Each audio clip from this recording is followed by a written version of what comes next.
अब की सोमार के जहान हे तो कन्या दान के जान। अब की सोमार के जहान अगे तो कन्या दान के जान। भूल जबही तो हमारे प्यार, भूल जबही तो हमारे प्यार। अब की सोमार के जहान अगे तो कन्या दान के जान।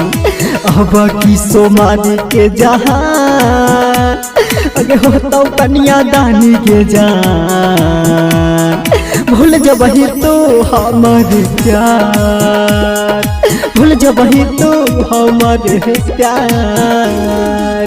दिखा नहीं सकते किसी को बता भी नहीं सकते, दिखा नहीं सकते किसी को बता भी नहीं सकते।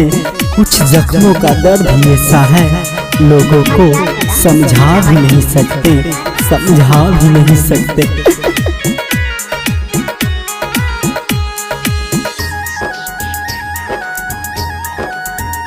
हाँ हाँ जब जब सतै तोहरे याद हे तो मोर अखिया बरसात जा।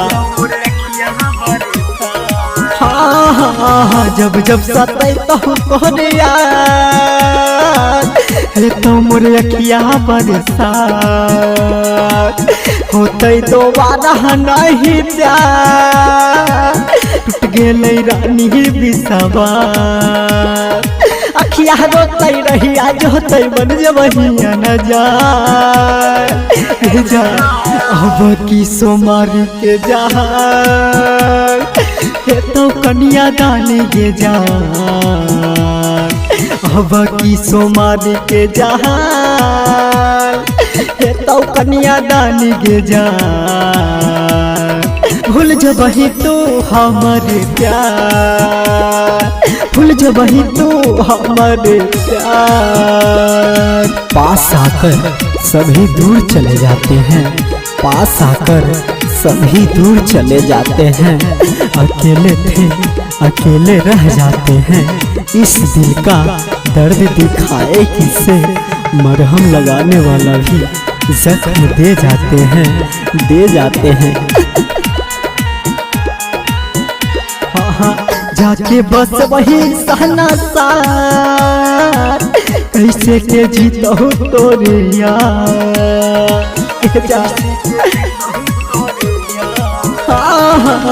जाके बस वही सहना साथ लेके राजेश के परान।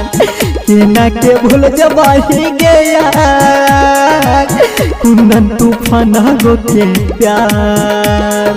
निर्मल भी नहीं तोरे चलते भे गेलो बदना। अब की सोमार के जहान हे तो कन्या दान के जान। अब की सोमार के जहान हे तो कन्या दान के जान। भूल जबही तो हमारे प्यार, भूल जबही तो हमारे प्यार।